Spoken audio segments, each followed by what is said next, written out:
അസ്സലാമു അലൈക്കും വറഹ്മത്തുള്ളാഹി വബറകാതുഹു. അൽഹംദുലില്ലാ വസ്സലാത്തു വസ്സലാമു അലാ അഷ്റഫി റസൂലില്ലാ വഅലാ ആലിഹി വസഹ്ബിഹി അജ്മഈൻ അമ്മാ ബഅദ്. എല്ലാ മാന്യ പ്രേക്ഷകർക്കും മുസ്ലിം വിശ്വാസം ചാനലിൻ്റെ മറ്റൊരു വീഡിയോയിലേക്ക് സ്വാഗതം. കഴിഞ്ഞ 2 വർഷങ്ങളായി ബഹുമാനപ്പെട്ട റഹ്മത്തുള്ള കാസിമി മുത്തേടം ഈ സലഫി പ്രസ്ഥാനത്തെക്കുറിച്ചും അവർ മുസ്ലിം സമുദായത്തിലുണ്ടാക്കിക്കൊണ്ടിരിക്കുന്ന ഭിന്നതയെക്കുറിച്ചും സമുദായത്തിനകത്തുണ്ടാക്കിക്കൊണ്ടിരിക്കുന്ന ഫിത്നകളെക്കുറിച്ചും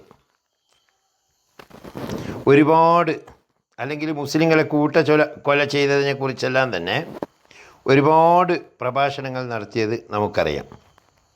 എന്നാൽ അദ്ദേഹത്തിൻ്റെ അടുക്കൽ ചില വഹാബി സ്വാധീനമുള്ള രാഷ്ട്രീയ നേതാക്കന്മാരെ ഇടപെട്ടുകൊണ്ട് അദ്ദേഹത്തെ ഒരു മൂലക്കിരുത്താൻ ശ്രമം നടത്തുകയുണ്ടായി. സമസ്തയിലെ വലിയൊരു വിഭാഗം പണ്ഡിതന്മാർക്ക് സമസ്തയുടെ സ്ഥാപനങ്ങളിൽ ഈ വഹാബിയുടെ സ്ലീപ്പർ സെല്ലുണ്ട്, അതിനുവേണ്ടി പണിയെടുക്കുന്നവരുണ്ട് എന്ന ഒരു ധാരണയുണ്ട്. നമ്മുടെ നാട്ടിലറിയാം, അതായത് ഇവിടെ ഓട്ടോറിക്ഷ ഡ്രൈവറായും യാതൊരു കൂലിയും തൊഴിലും ഇല്ലാതെയൊക്കെ ഈ ഗൾഫിലേക്ക് പോയി കഴിഞ്ഞാൽ, പ്രത്യേകിച്ച് സൗദിയിലേക്ക് പോയി കഴിഞ്ഞാൽ നാട്ടിലേക്ക് തിരിച്ചു വരുമ്പോൾ താനൊരു വഹാബിയാണ്, സലഫിയാണ്, മൗലൂദ് പറ്റൂല, നേർച്ച പറ്റൂല എന്നൊക്കെ പറയലും ഈ വഹാബി പക്ഷം ചേർന്നുകൊണ്ട് അതിനെ ന്യായീകരിക്കുന്നതും ഒരു ഫാഷനായി മാറിയ ഒരു കാലം ഉണ്ടായിരുന്നു. ഇപ്പം അങ്ങനെ പോയി വന്നവരൊന്നും വലിയ തോതിൽ പറയുന്നത് കാണുന്നില്ല. കാരണം എല്ലാവർക്കും സൗദി എന്താണെന്നും അവിടെയുള്ള സലഫികൾ എന്താണെന്നും വഹാബികൾ എന്താണെന്നും ശരിക്കും പഠിച്ചിട്ടാണ് വരുന്നത്. അതുകൊണ്ട് തന്നെ ഈ ചന്ദ്രൻ ഉദിക്കുമ്പം പട്ടി കുരക്കുന്നത് പോലെ ഇവിടെയുള്ള ചില സലഫി നേതാക്കന്മാർ എന്ന് സ്വയം വേഷം കെട്ടിയിരിക്കുന്ന ആളുകൾ, അവരിങ്ങനെ ഈ അഹ്ലു സുന്നയുടെ ആശയങ്ങളെക്കുറിച്ച് വാദോരാതെ പ്രസംഗിക്കുകയും മാല മൗലൂദുകൾ പാടുകയും ചെയ്യുക. അതിലെനിക്ക് ഏറ്റവും ഇഷ്ടപ്പെട്ട ഒരു നേതാവാണ് ഹുസൈൻ സലഫി. അദ്ദേഹത്തെ ഞാൻ നേരിട്ട് കണ്ടിട്ടൊന്നുമില്ല, പക്ഷേ അദ്ദേഹത്തിൻ്റെ ഒരുപാട് പ്രഭാഷണങ്ങൾ യൂട്യൂബിൽ മറ്റുമായിട്ട് ഞാൻ കണ്ടിട്ടുണ്ട്. അപ്പം എനിക്ക് പരിചയമുള്ള ഉസ്താദന്മാരോട് ഞാൻ പറയൽ, നിങ്ങളൊക്കെ ഹുസൈൻ സലഫീനെ പോലെയാകണമെന്ന്. എന്താ കാരണം എന്നറിയോ? ഈ ഉസ്താദുമാരിൽ, അതായത് സുന്നിയിലെ സമസ്തയിലെ 2 വിഭാഗത്തിലെയും ഉസ്താദുമാരും മൊയ്ലാർമാരെന്ന് പറയുന്ന വിഭാഗം ഉണ്ടല്ലോ, ഇവരിൽ പലർക്കും ഈ മൗലൂദ്, പ്രത്യേകിച്ച് അറിയാവുന്ന മൗലൂദ് എന്ന് പറഞ്ഞാൽ 2 or 3 മൗലൂദേ അറിയുള്ളൂ. അത് തന്നെ കിതാബ് നോക്കിയിട്ട് ഓതാൻ. ചില ബൈത്ത് ചിലർക്കെല്ലാം അറിയാം.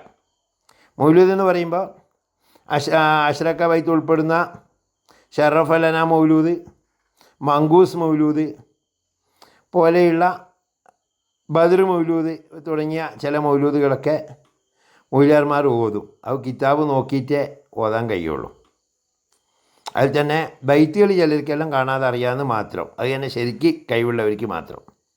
ഭൂരിഭാഗത്തിനും കിതാബ് നോക്കാതെ മൗലൂദ് ഓതാൻ പറ്റൂല. പക്ഷേ നമ്മുടെ ബഹുമാനപ്പെട്ട ഹുസൈൻ സലഫി, ആരും ഖദ്ദസല്ലാഹു സിറുൽ അസീസ് ഒന്നും പറയണ്ട, അദ്ദേഹം മൗലൂദിൻ്റെ ഓരോ വരികളും മഹ്മൂദ് മൗലൂദ്, മൊയ്തീൻ മൗലൂദ് എന്ന് തുടങ്ങി CM മൗലൂദ് എന്ന് തുടങ്ങി അയാൾക്കറിയാത്ത മൗലൂദൊന്നുമില്ല. ആ മൗലൂദ് എഴുതിയ ആൾ എന്താണോ ഉദ്ദേശിച്ചത് അതേ രീതിയിലുള്ള അതിൻ്റെ ബൈത്തുകളും അതിൻ്റെ ജവാബും ചെല്ലാൻ നമ്മുടെ ഹുസൈൻ സലഫിയെ കഴിച്ചിട്ട് മാത്രമേ ആളുള്ളൂ. അഭിനന്ദിക്കേണ്ടത് അഭിനന്ദിക്കാതിരിക്കാൻ പറ്റൂല. അദ്ദേഹം എങ്ങാനും സുന്നിയിലേക്ക് വന്നു പോയാൽ സുന്നി മൗലിയാർമാരുടെ ഗതി ഭയങ്കര കഷ്ടമാണ്. പണ്ട് ഒരു കഥ കേട്ടിട്ടുണ്ട്. അതായത് കേരളത്തിലെ 2 മൗലിയാർമാർ കൂടിയിട്ട് കർണാടകയിൽ മൈസൂരാറ്റം പോയത്രേ. അപ്പോൾ അവിടെ ഇങ്ങനെ ഒരു വീട്ടിൽ കുടിയിരിക്കലിന് എന്ത് ചെയ്ത്, ഇവരെ പള്ളിയിൽ കണ്ടപ്പോൾ കേരളത്തിലുള്ള ഹസ്രത്തുമാരാണെന്ന് കരുതിയിട്ട് ഇവരെയും കൂടി അങ്ങ് വിളിച്ചു, പൊരേൻ്റെ ഉടമസ്ഥൻ. അങ്ങനെ ഇവർ പോയപ്പോൾ നോക്കുമ്പോൾ എന്താ അവിടെയുള്ള എന്ന് വെച്ചിട്ടുണ്ടെങ്കിൽ പട്ടാണി ഇമാമുമാരാണല്ലോ, ഹാഫിദീങ്ങളാണല്ലോ.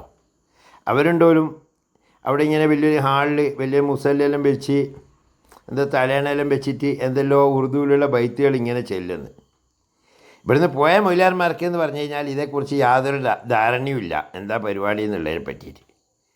അപ്പോൾ ഒരാളങ്ങ് തുടങ്ങി മങ്കൂസ് മൗലൂദിലെ വരികളങ്ങ് ചെല്ലാൻ തുടങ്ങി. അസ്സലാത്തു അലൻ നബി വസ്സലാമു അല റസൂൽ എന്നുള്ള ബൈത്ത് ഒരാളങ്ങ് ബൈത്തി ചെല്ലാനും മറ്റേ ആളങ്ങ് ജവാബി ചെല്ലാനും തുടങ്ങിയപ്പം അവിടെയുള്ള ബാക്കിയുള്ള ഹിന്ദിക്കാർക്കെല്ലാം തോന്നി ഇയാൾ വലിയ പണ്ഡിതനാണ്. അപ്പം ചുരുക്കി പറഞ്ഞാൽ അവിടുത്തെ ഇമാമിനെ മാറ്റിയിട്ട് ഈ പോയയിൽപ്പെട്ടൊരു മൊയിലാറ അവിടെ ഇമാമാക്കിയിട്ട് നിർത്താൻ വരെ ശ്രമം നടത്തിയെന്നാണ് പറയുന്നത് കേട്ടത്. എന്ന് പറഞ്ഞ പോലെ ഈ ഹുസൈൻ സലഫി എങ്ങാനും സുന്നിയാണെന്ന് പറഞ്ഞു കഴിഞ്ഞാൽ ഏതെങ്കിലും സുന്നി പള്ളിയിൽ ഇമാമായിട്ട് അല്ലെങ്കിൽ ഖാദിയായിട്ട് നിർത്തിക്കഴിഞ്ഞാൽ ബാക്കിയുള്ള ഉസ്താദ്മാരുടെ സ്ഥിതി ഭയങ്കര കഷ്ടമാണ്. കാരണം അവിടെ ഇങ്ങനെ ഒരു പള്ളിയിലൊരു ഉസ്താദുണ്ട്, അയാൾക്ക് ഫുള്ള് മൗലൂദ് കാണാതെ അറിയാം.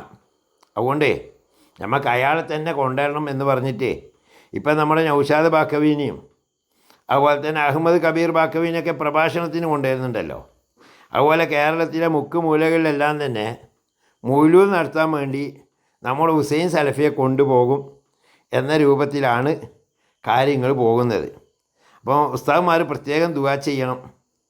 ആർക്ക് ഹിദായത്ത് കൊടുത്താലും ഹുസൈൻ സലഫിക്ക് ഹിദായത്ത് കൊടുത്തിട്ട് അയാളെ സുന്നിയിലേക്ക് കൊണ്ടുവന്നേക്കല്ലേ എന്ന് ദ്വാരക്കണം. വേണമെങ്കിൽ അതിന് വേണ്ടിയിട്ട് കുത്തുബിയത്തും കൂടി അങ്ങ് നടത്താം, അതാണ് നല്ലത്. അപ്പോൾ ഇത്രയും നല്ല രീതിയിൽ മൗലൂദ് അവതരിപ്പിക്കാൻ കഴിയുന്ന ഒരു മുജാഹിദ് നേതാവ് നമ്മുടെ കേരളത്തിൽ ജീവിച്ചിരിക്കുന്നു എന്ന് പറയുന്നത് വലിയൊരു എന്താ പറയുക സന്തോഷം നൽകുന്ന കാര്യമാണ്.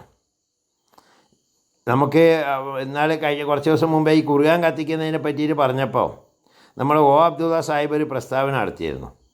അതായത് ബാക്കിയുള്ള ഇവിടെ ബൈബിൾ കത്തിച്ച് എല്ലാം കൂടി കൂട്ടായിട്ട് കത്തിച്ചാൽ പിന്നെ ക്രിസ്ത്യാനിക്ക് ബൈബിളിനെ പറ്റി ഓർമ്മ ഉണ്ടാവില്ല. രാമായണം ഭഗവത്ഗീത എല്ലാം കത്തിച്ച് കഴിഞ്ഞാൽ ആർക്കും അതിനെ പറ്റിയിട്ട് പിന്നെ പറയാനോ ഓർമ്മയോ ഉണ്ടാവില്ല. അതേസമയം ഖുർആൻ ലോകത്തിലുള്ള എല്ലാ പതിപ്പുകളും കൂടി കൂട്ടിയിട്ട് കത്തിച്ചാലും ഇവിടെയുള്ള ലക്ഷക്കണക്കായ ഹാഫിലിങ്ങളുടെ മനസ്സിൽ ഖുർആനുണ്ട്. അപ്പോൾ അതുകൊണ്ട് എന്താവും ഖുർആൻ നിലനിൽക്കും, മറ്റുള്ള വേദഗ്രന്ഥങ്ങൾ നിലനിന്നിട്ടില്ലെങ്കിലും എന്ന് പറയുന്നൊരു പ്രസ്താവന കേട്ടു. അപ്പോൾ ചുരുക്കി പറഞ്ഞാൽ ഇങ്ങനെ ഇദ്ദേഹത്തിൻ്റെയൊക്കെ മനസ്സിലൂടെയെങ്കിലും മൗലൂദുകൾ നിലനിന്ന് പോകും. അതാണ് പിന്നെ ഒരു സന്തോഷ വാർത്ത എന്ന രൂപത്തിൽ എനിക്ക് പറയാനുള്ളത്.